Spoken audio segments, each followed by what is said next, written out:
Muy bien, Evangelio según Mateo capítulo 7, y vamos a orar una vez más. Padre Celestial, gracias por permitirnos abrir tu palabra, Señor, como siempre.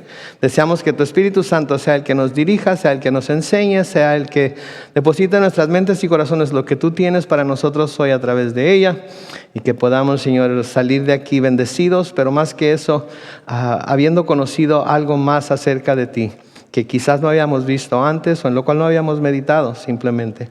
Así es que bendice a tu pueblo hoy en el nombre de Cristo Jesús, y todos decimos, muy bien, capítulo 7 del Evangelio según San Mateo. Hoy vamos a llegar a lo que muchos comentaristas consideran lo que es el fin del Sermón del Monte. Vamos a terminar con el Sermón del Monte después de haber visto las bienaventuranzas y las diferentes enseñanzas de nuestro Señor Jesucristo en el Sermón del Monte, y vamos a empezar la semana que entra vamos a empezar una nueva etapa, pero va a terminar con un tema que yo creo que el Señor Jesucristo hizo mucho hincapié en el que este tema era muy importante, y el tema tiene que ver con la oración.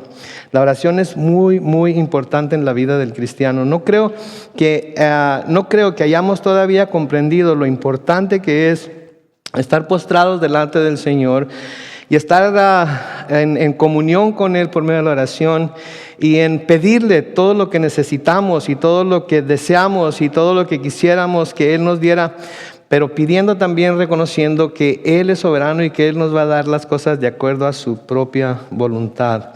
Entonces, en el pasaje con el que vamos a comenzar hoy, el Señor vuelve a abordar este tema de la oración, porque si ustedes se acuerdan, vimos el modelo de la oración en lo que llamamos el Padre Nuestro cuando estudiamos el capítulo 6, los versículos 5 al 15. ¿Se acuerdan? Los que estuvieron aquí lo estudiamos en ese entonces.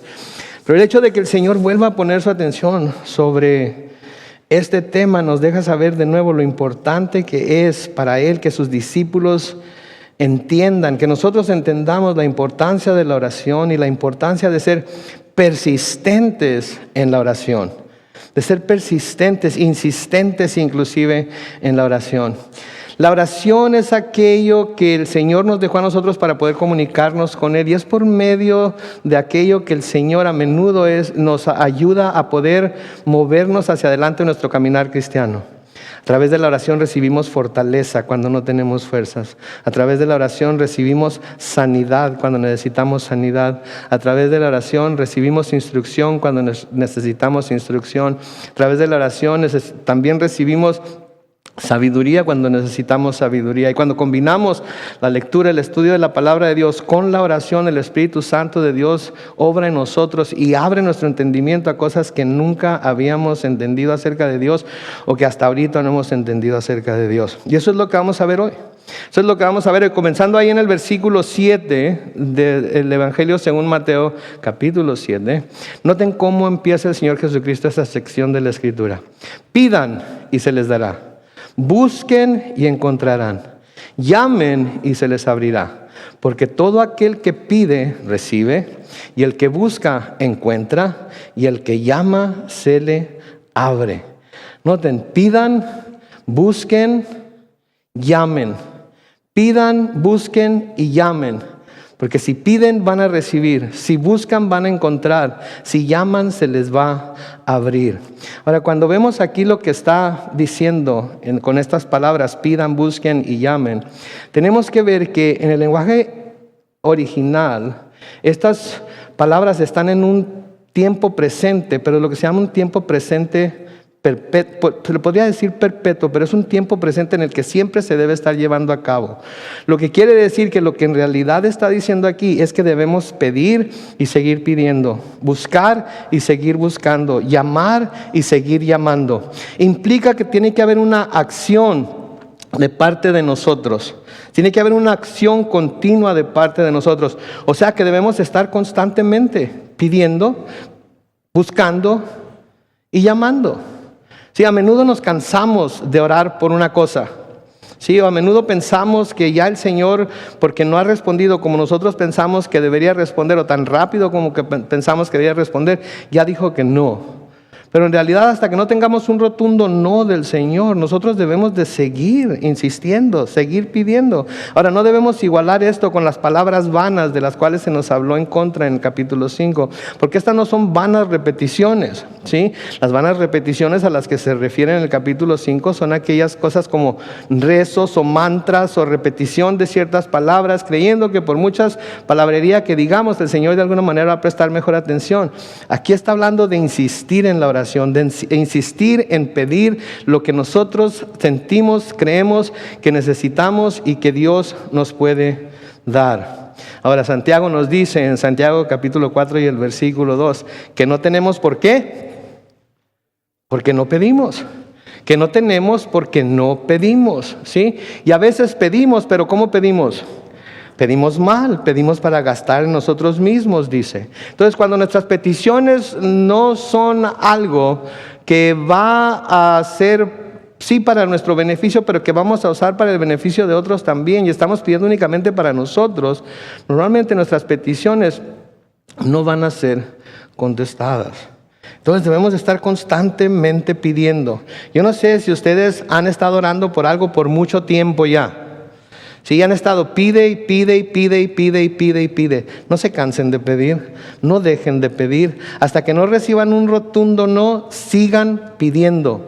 Pidan y sigan pidiendo. Y si se piden y siguen pidiendo, se les va a dar. Ahora, una advertencia aquí. A veces no se nos da exactamente lo que nosotros queremos, pero sí se nos da exactamente lo que necesitamos. ¿Sí? Yo siempre le he pedido a Dios un Porsche 911, ¿sí? Pero nunca me lo ha dado, ¿sí? Pero sí me dio un Toyota Corolla, ¿ok? Entonces, a donde me hubiera llevado el Porsche, me lleva también el Corolla, ¿verdad? Entonces, ¿contestó mi oración el Señor o no contestó mi oración? Sí, pero contestó con lo que Él sabe que necesito y no con lo que yo quería.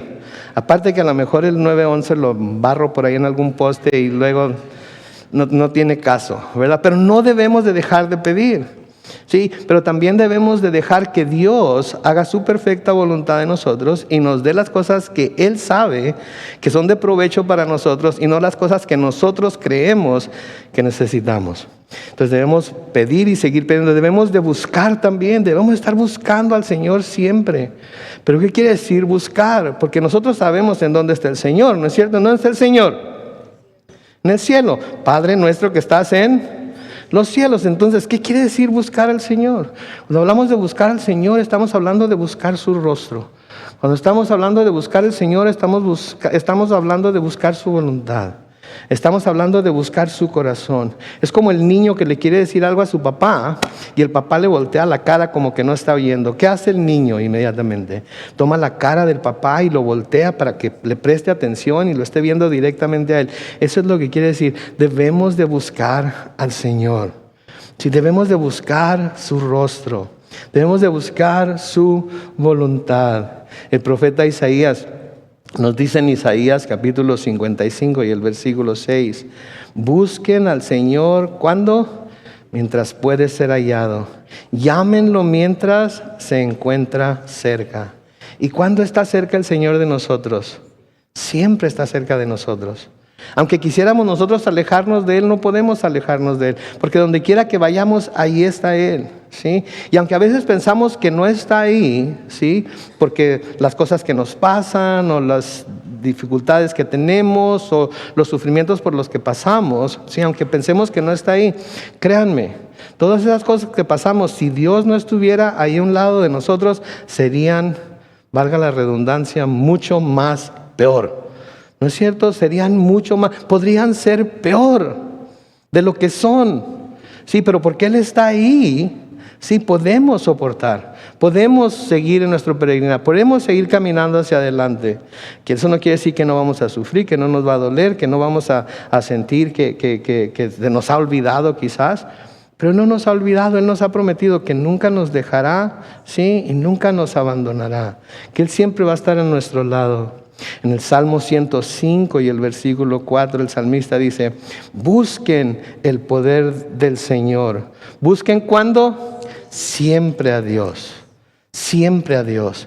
Necesitamos buscar siempre a Dios. Necesitamos levantarnos cada día y lo primero que hacemos, debemos de buscar a Dios.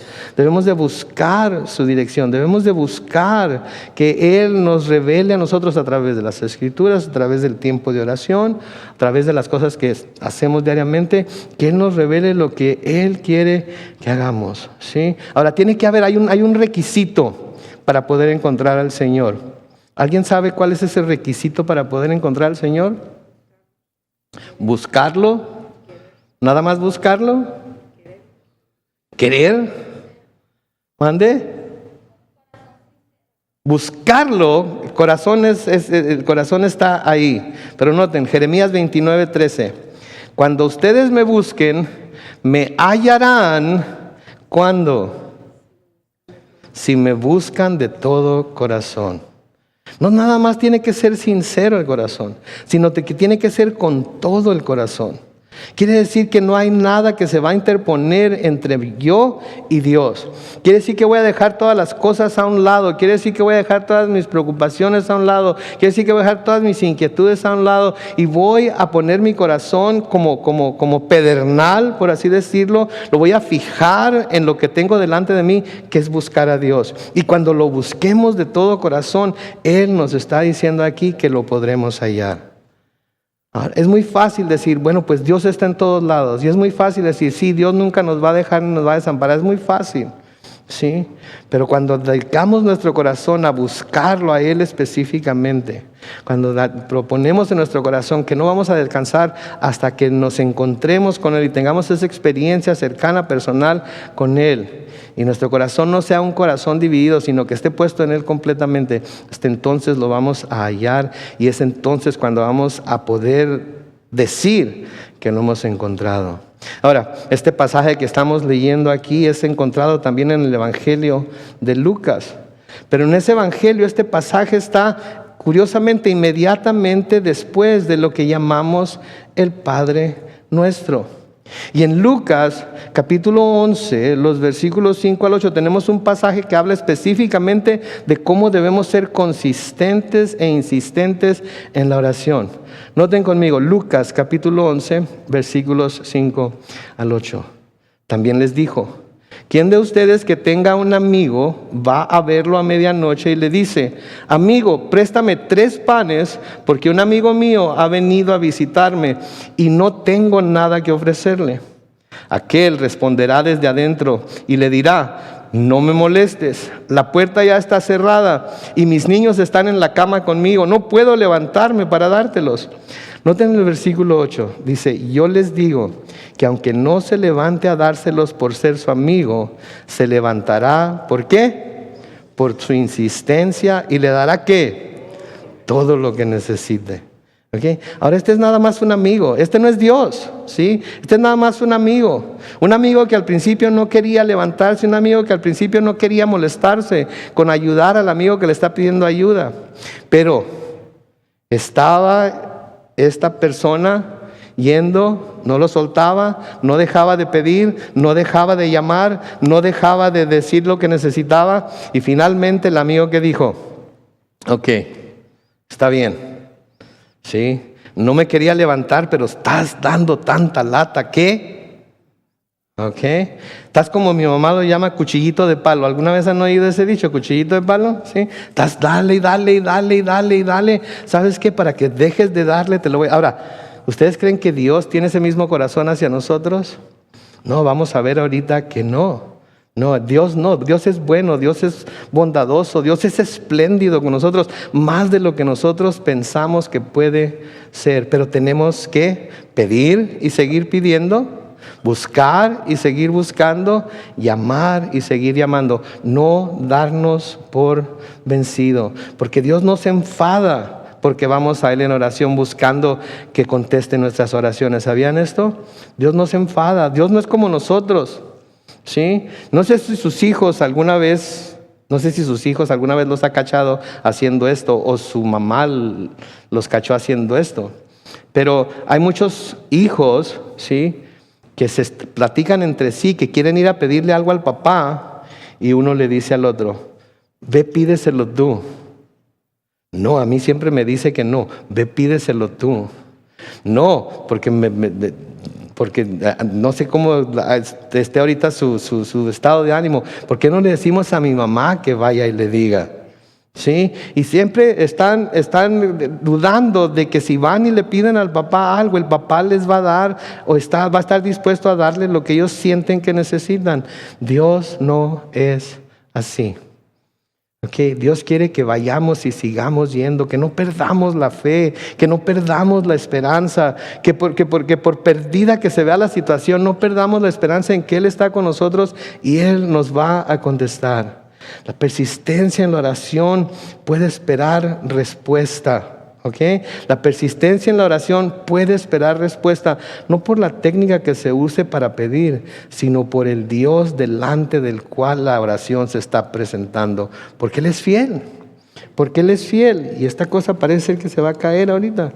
Él es fiel, ¿sí? Y Él nos ha prometido que si pedimos, Él nos va a escuchar. Ahora noten el razonamiento que da Jesucristo en los versículos 9 al 11 acerca de esto. Noten lo que les dice a sus discípulos. ¿Quién de ustedes, si su hijo le pide pan, le da una piedra? Padres de familia, ¿quién de ustedes, si su hijo le pide pan, le da una piedra? Ninguno. O si pide un pescado, le da una serpiente. No creo que alguno haga eso. Y luego noten lo que dice el versículo 11. Pues si ustedes que son, ¿qué? Malos, saben dar cosas buenas a sus hijos, ¿cuánto más su Padre que está en los cielos dará buenas cosas a quienes? A los que le pidan. ¿Cuánto más su Padre que está en los cielos les dará buenas cosas a los que le pidan? No dice cuánto más su Padre que está en los cielos les dará todas las cosas que quieran a los que les pidan. ¿Verdad que no dice eso? Dice, les dará buenas cosas. Ahora, Dios es bueno, Dios es justo, Dios es perfecto. Dios no puede hacer el mal, Dios no tienta a nadie a hacer el mal y Él mismo no puede ser tentado a hacer el mal. Así es que todo lo que Él nos da es ¿qué? Bueno, tenemos que verlo como bueno, porque sabemos que todas las cosas ayudan a bien. ¿A quiénes? A los que aman a Dios y son llamados conforme a su propósito. Entonces, tenemos esa fe nosotros en que todo lo que Dios nos da es bueno, en que todo lo que Dios nos da es para nuestro bien. Porque si tenemos fe en que el Dios al que servimos, todo lo que nos da es bueno y todo lo que nos da es para nuestro bien, entonces tenemos contentamiento en nuestro corazón con lo que Dios nos da, sea mucho, sea poco, sea grande, sea chico, sea nuevo, sea usado, sea de lo que sea. Vamos a tener contentamiento en nuestro corazón por ello, porque sabemos que Dios es bueno y solamente nos da cosas buenas. A veces a nosotros no nos parece que son buenas, no le vemos el propósito. No le vemos que esto va a servir para nuestras vidas. Pero si creemos en un Dios bueno, debemos de creer que todas las cosas que Él da son buenas. Amén. Ahora noten lo que dice ahí. Si ustedes que son malos, ¿cuánta gente mala tenemos entre nosotros? No levanten la mano, mejor no levanten la mano. No quiero saber. Así a todos los puedo, mejor no. Pero noten, dice, ustedes que son malos. ¿De qué está hablando aquí el Señor? Está haciendo alusión a la pecaminosidad del ser humano. Y noten que está hablando a sus discípulos y les dice, si ustedes que son malos saben dar cosas buenas a sus hijos. ¿Sí? El Señor reconoce que somos malos. El Señor reconoce que tenemos esa naturaleza pecaminosa. Sí, de hecho la palabra nos dice muy claramente a través de la pluma de Pablo en Romanos 3, versículo 12. Todos se desviaron, a una se han corrompido. No hay quien haga lo bueno, no hay ni siquiera uno. No hay ni siquiera uno. Y si de nosotros, aún en nuestro estado de pecaminosidad, se puede esperar que hagamos cosas buenas por nuestros hijos, ¿cuánto más podemos esperar que Dios, siendo perfecto y bueno, lo haga por los suyos? ¿No es cierto? Yo no sé cuántos de ustedes se consideren hijos de Dios aquí hoy. Espero que todos se consideren hijos de Dios. No porque creen que son hijos de Dios, sino porque le han recibido, porque le han aceptado. Y a todos los que los recibieron y creyeron en su nombre, a ellos les dio la potestad de ser hechos hijos de Dios. Y si ustedes le han recibido, si ustedes han creído en su nombre, entonces son hijos de Dios.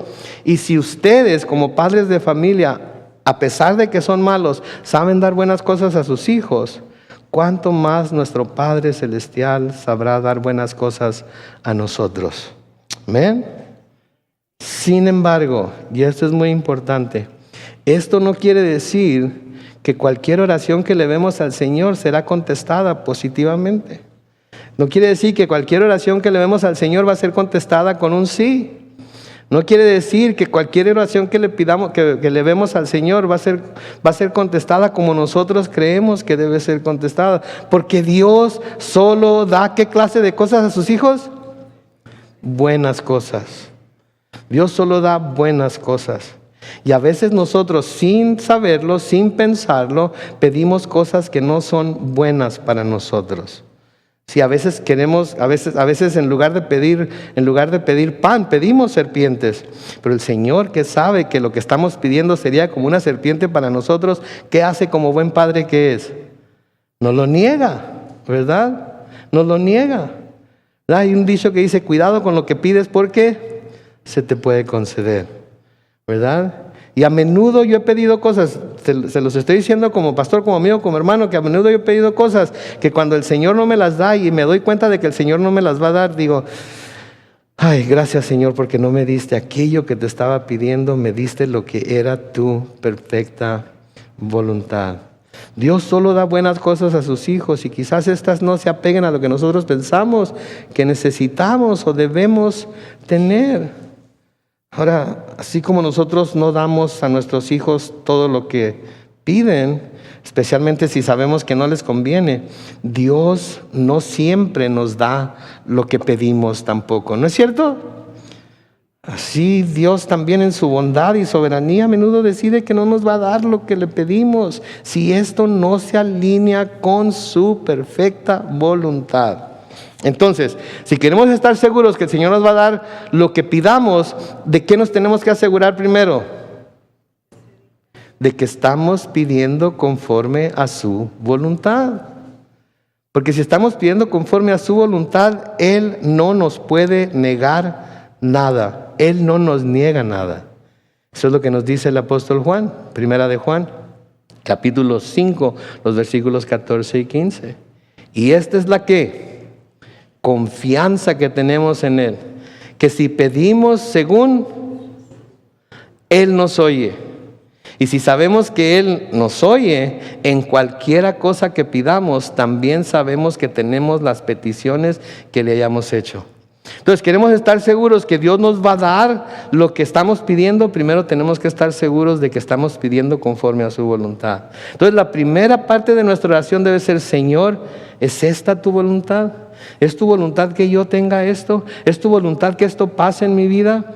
¿Es tu voluntad que esto me esté sucediendo? Porque si es tu voluntad, entonces, Señor, dame las fuerzas para sobrellevarlo. Si es tu voluntad, entonces, Señor, estoy contento con ello. Si es tu voluntad, entonces, Señor, yo sé que tú me vas a contestar la oración de una forma afirmativa, positiva, porque estoy pidiendo de acuerdo a tu voluntad. Ahora hay algo que es la voluntad de Dios que cada uno de sus discípulos tengamos y que a ningún creyente verdadero le es negado. ¿Qué creen que es eso? ¿Mande? Creyente, a ningún creyente le es negado. Ok, les voy a decir, el Espíritu Santo. ¿Saben ustedes que el Señor no le niega a nadie su Espíritu Santo? Que todo aquel que le pide ser lleno del Espíritu Santo, el Señor lo va a llenar con su Espíritu Santo. ¿Cuántas veces se pida ser llenado con el Espíritu Santo? De nuevo en Lucas, en el capítulo 11 y en el versículo 13, este mismo pasaje se pone de esta manera: pues si ustedes, que son malos saben dar cosas buenas a sus hijos, ¿cuánto más el Padre Celestial dará qué? El Espíritu Santo a quienes se lo pidan. ¿Sí? Y aquí como que esclarece un poco más lo que Mateo nos dice. Sí, porque entonces aquí está hablando acerca de darnos su Espíritu Santo, y es la voluntad de Dios que todos y cada uno de nosotros estemos siendo constantemente llenos del Espíritu Santo. ¿Se acuerdan lo que dice Santiago? ¿No tienen por qué? Porque no piden. Ahora nosotros somos el templo del Espíritu Santo, se nos dice, ¿verdad? Pablo nos dice en 1 Corintios. Pero tenemos que estar constantemente yendo al Señor para pedirle que nos vuelva a llenar del Espíritu Santo. Somos vasos rotos, ¿no es cierto? Somos vasos imperfectos. Y así como somos llenados, también es usado lo que se nos da. Pero debemos ir constantemente a pedir que se nos llene del Espíritu Santo, porque eso es lo que el Señor Jesucristo nos prometió que iba a hacer. Juan capítulo 14, los versículos 15 al 17, el Señor Jesucristo hablando aquí dice: si me aman, obedezcan mis mandamientos. Y yo rogaré al Padre, y Él les dará otro consolador, para que esté con ustedes, ¿cuánto? Para siempre. Es decir, el Espíritu de verdad, al cual el mundo no puede recibir porque no lo ve ni lo conoce, pero ustedes lo conocen porque permanece con ustedes y estará en ustedes. El Señor quiere que todos y cada uno de nosotros estemos siendo constantemente llenados del Espíritu Santo, porque solamente con el poder del Espíritu Santo que nosotros vamos a poder vivir nuestra fe de una manera que honre a nuestro Señor, y de una manera en la que nuestra fe esté llena del poder que todos queremos que nuestra fe tenga. ¿Sí? Entonces el Espíritu Santo es algo que Dios está en su perfecta voluntad que lo recibamos, y debemos de estarlo pidiendo constantemente. ¿Sí? En el versículo 12 de Mateo 7 sigue diciendo ahí: así que todo lo que quieran que la gente haga con ustedes, eso mismo hagan ustedes con ellos, porque en esto se resumen la ley y los profetas. Ahora, yo estaba meditando sobre este pasaje, estuve meditando sobre este pasaje todo el tiempo, toda la semana, perdón. Y las palabras así que, ¿sí?, atan lo que está diciendo aquí el Señor Jesucristo, todo lo que quieran que la gente haga con ustedes, etcétera, etcétera, con lo que ya había hablado o dicho anteriormente. ¿Sí? Ya, ata lo que está diciendo aquí en este versículo con lo que ya había dicho anteriormente. ¿Sí? Entonces, ¿cómo es que podemos atar lo que está diciendo en este versículo con lo que ya dijo? ¿Sí? ¿Qué nos ha dicho? En primer lugar, ¿qué nos dijo en los versículos anteriores? Nos dijo que nosotros, aún siendo malos, sabemos hacer cosas buenas, ¿no es cierto? Aún siendo malos, sabemos hacer cosas buenas. De hecho, ¿el mundo es bueno o es malo? ¿Y la gente que está en el mundo sabe hacer cosas buenas? Sí, ¿verdad? Piensen en eso. ¿Sí? Nosotros somos malos y tenemos la habilidad para hacer cosas buenas.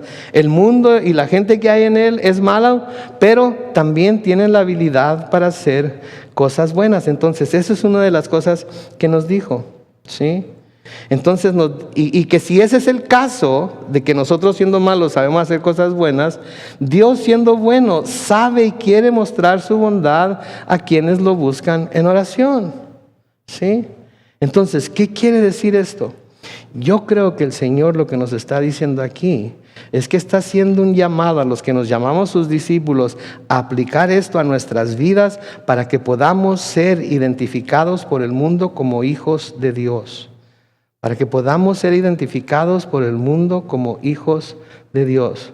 Que buscamos, así como Él, hacer el bien a todo mundo. Aún aquellos que pudieran pensar diferente que nosotros, aún aquellos que pudieran tener un sentir diferente que el que nosotros hacia ciertas cosas, incluyendo las cosas de Dios. ¿Escucharon eso? Porque eso es lo que nos va a diferenciar, eso es lo que va a diferenciar nuestro amor como cristianos al amor que el mundo sabe dar. Y yo creo que eso es lo que quiere decir aquí cuando dice, así que, porque ustedes siendo malos saben hacer cosas buenas, hagan cosas buenas para todos. Porque su Padre hace cosas buenas y ustedes son sus hijos, hagan cosas buenas para todos.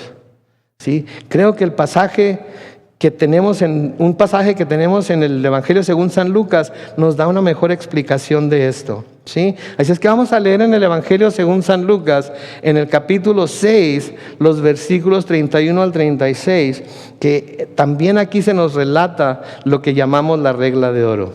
Noten esto: traten a los demás como ustedes quieren ser tratados. Porque si ustedes aman solo a quienes los aman, ¿qué mérito tienen? Hasta los pecadores aman a quien los ama. ¿Se fijan esto? Está diciendo que si ustedes solamente aman a aquellos que los aman a ustedes, se están comportando como igual que el mundo. Eso no los hace ni una pizca mejor que aquellos que están en el mundo, que aquellos pecadores no arrepentidos, que aquellos pecadores que no tienen a Cristo en su corazón, que no están llenos del Espíritu Santo. Si ustedes solamente aman a los que los aman, son igual que ellos.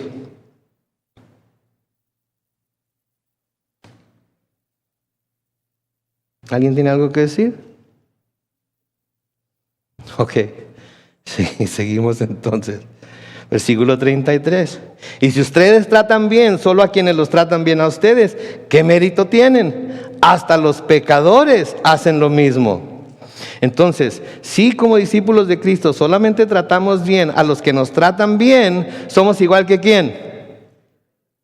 Algunos sí agarraron la onda, otros no quieren decirlo todavía. Ok, a ver si para la tercera sí lo pueden decir. Si nosotros nos tratamos bien, solamente aquellos que nos tratan bien a nosotros, no estamos haciendo nada diferente de lo que el mundo está haciendo, ¿no es cierto?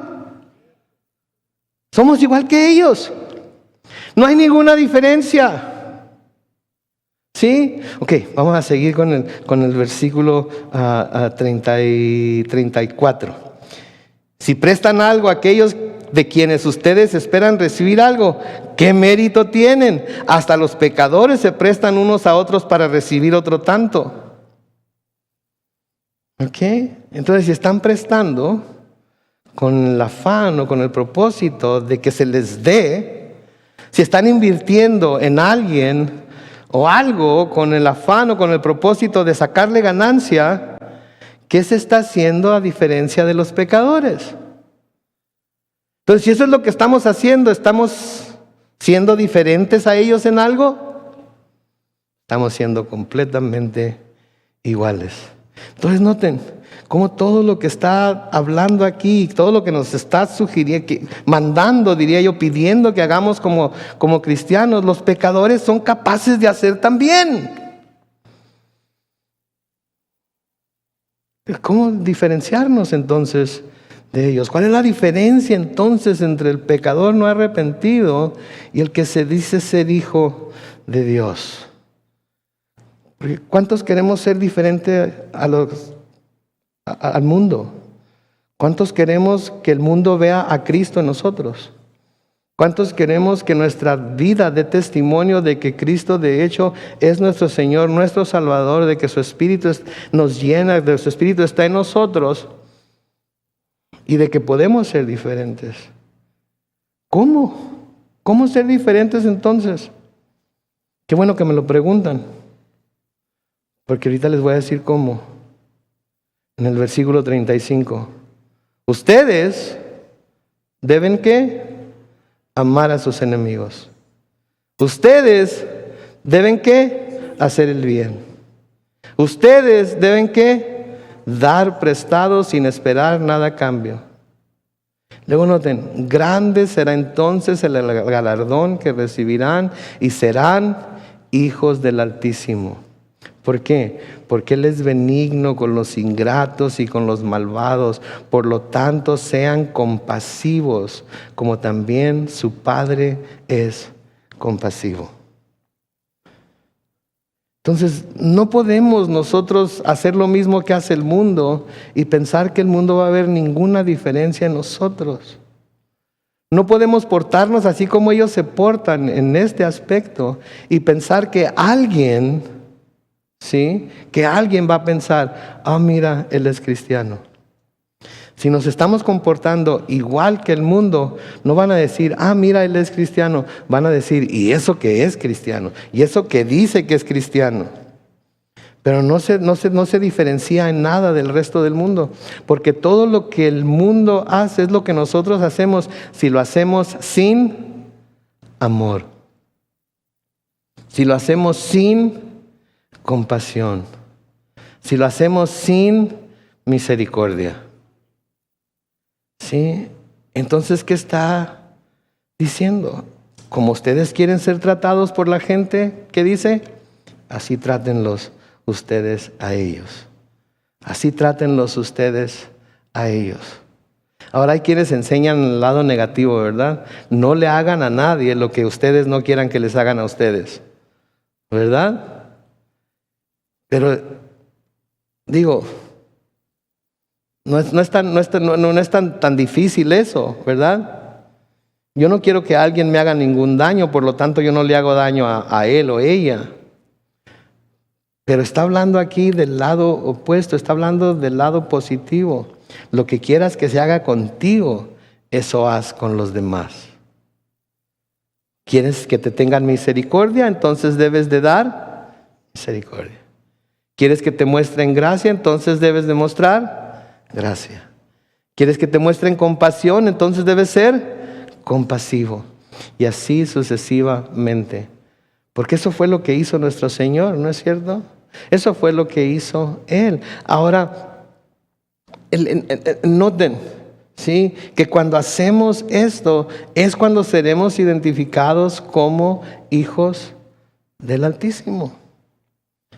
Es como seremos identificados como hijos del Altísimo. ¿Sí? No cuando estamos haciendo lo mismo que el mundo hace. Y cuando estamos reaccionando a las situaciones que enfrentamos de la misma manera que el mundo reacciona a ellas. Ahora, ¿se acuerdan lo que el Señor dijo en Mateo 5:17? Jesús dijo esto: no piensen ustedes que he venido para abolir la ley o los profetas. He venido para cumplir. Lo voy a leer otra vez. No piensen ustedes que he venido para abolir la ley o los profetas. No he venido para abolir, sino para cumplir. Aquí en el versículo 12 del capítulo 7 nos dice claramente cómo cumplir la ley. Porque nos dice que así que todo lo que quieras que la gente haga con ustedes, eso mismo hagan ustedes con ellos. Y aquí, con esto, se cumple la ley y los profetas. Mostrando esta actitud, se cumple lo que es la ley y los profetas.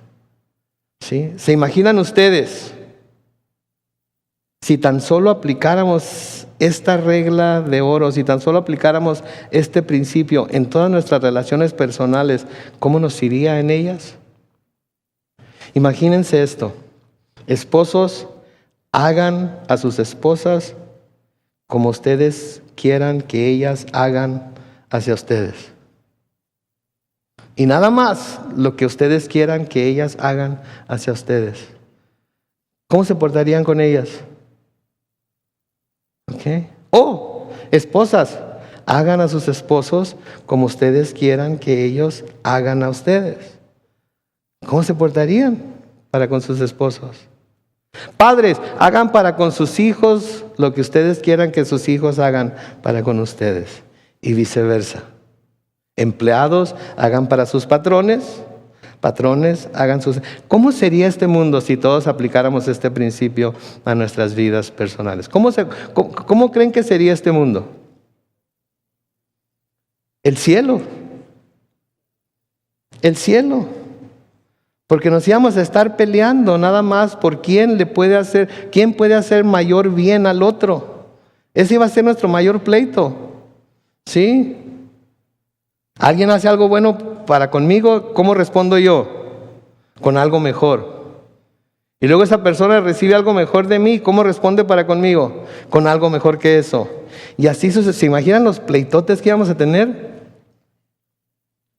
Por hacernos el bien el uno al otro constantemente. Eso sería estar en el cielo, ¿no creen? Eso sería estar en el cielo. Ahora una pregunta, ¿por qué no lo hacemos si nuestro Señor, aquel que llamamos Señor, aquel que decimos que tiene control de nuestras vidas, aquel al que le hemos declarado nuestro amor y nuestra fidelidad, etcétera? Si nuestro Señor, nuestro Dios nos está diciendo que así es como debemos comportarnos, no me lo contesten, contéstenlo en su propio corazón y medítenlo. ¿Por qué no lo hacemos? ¿O por qué no lo hacemos más seguido? ¿O por qué no lo hacemos en el lugar en el que más nos desenvolvemos, en nuestro hogar? Nada más con hacerlo en nuestro hogar. Imagínense el hogar tan feliz que tendríamos. ¿No creen? Una vez le fueron a preguntar al Señor cuál era el más grande mandamiento. ¿Se acuerdan ustedes? Hoy le preguntaron al Señor, Maestro, Mateo capítulo 22, versículos 36 al 40. Van y le preguntan, Maestro, ¿cuál es el gran mandamiento en la ley? Y Jesús le respondió, amarás al Señor tu Dios con todo tu corazón y con toda tu alma y con toda tu mente. Este es el primer y más importante mandamiento. Versículo 39 les dice, y el segundo es semejante al primero. Amarás a tu prójimo como a ti mismo. De estos dos mandamientos dependen toda la ley y los profetas. De estos dos mandamientos dependen toda la ley y los profetas. El que ame a Dios con todo su corazón, con toda su alma, con toda su mente, con todas sus fuerzas. Y el que ame a su prójimo como a sí mismo, está guardando la ley perfectamente. Está guardando la ley perfectamente. Entonces, la ley de Cristo es ¿qué? El amor. Es el amor. Lo que este mundo necesita es ¿qué? Amor, el amor de Dios. ¿Y quiénes somos los que estamos encargados de manifestar ese amor a un mundo que tanto lo necesita? Nosotros. ¿Y cómo vamos a poder manifestar ese amor a ese mundo que tanto lo necesita? Por el poder de su Espíritu Santo. Entonces quiere decir que nuestra primera petición cada día delante de Dios en oración debe ser que lléname de tu Espíritu Santo. Lléname de tu Espíritu Santo. Para conocer tu voluntad. Para conocer lo que te place a ti, lo que te agrada a ti. Ayúdame a amar a mis enemigos, así como tú me amaste a mí, a pesar de que fui tu enemigo. Ayúdame a hacer el bien a los que no tienen nada bueno pensado para conmigo. Porque si hago nada más, soy bueno nada más con los que son buenos conmigo, estoy siendo igual que el mundo, no estoy siendo nada más que lo que ellos hacen. Y como hijos del Rey, como hijos de Dios, debemos de ser muy diferentes a lo que hace el mundo, a cómo se comporta el mundo. Por eso vino el Señor. Por eso vino nuestro Señor.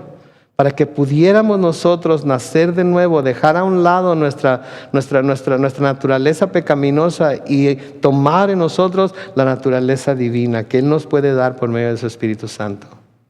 ¿Sí? Entonces lo que tenemos que hacer, mis hermanos, al salir de este lugar hoy, es proponernos que a partir del momento en el que salgamos, vamos a buscar hacer el bien para ¿con quién? Todos los demás. Pero es que no piensa como yo, no le hace. Pero es que él o ella cree que esto está bien y yo sé que está mal, no le hace. Pero es que él o ella no le hace. Porque el Señor hace salir su sol sobre ¿qué? Buenos y malos. ¿Sí? Porque ese es nuestro Dios. Ahora, al entrar debieron haber recibido una copita con un pan arriba, con un pedacito de pan arriba y con una copa de vino. Ahorita vamos a orar. Y mientras oramos va a pasar el grupo de alabanza al frente. Así es que inclinen su rostro, vamos a orar todos juntos antes de participar de la comunión. Vamos a orar. Padre Celestial, te damos gracias, Señor, por tu amor, tu misericordia. Te damos gracias, Señor, por este amor con el cual tú quieres llenar nuestro corazón día con día para que nosotros lo manifestemos al mundo, Señor. Tu palabra es muy clara, oh Dios, que si hacemos el bien solamente para los que nos hacen el bien, sí, estamos haciendo lo mismo que los pecadores. Si amamos solamente a quienes nos aman, entonces no estamos siendo diferentes a lo que es el mundo. Si tratamos bien solamente a quienes nos tratan bien, entonces no tenemos ningún mérito, porque el mundo mismo lo puede hacer. Pero tú nos llamas a amar a nuestros enemigos, a hacer el bien y dar prestado sin esperar nada a cambio. Sí, porque nos prometes que grande será entonces el galardón que recibiremos y seremos reconocidos como hijos del Altísimo. Porque tú, Señor, eres bueno con los ingratos y con los malvados. Ayúdanos, Señor, a ser compasivo, así como tú eres compasivo. En el nombre de Cristo Jesús. Y todos decimos, amén.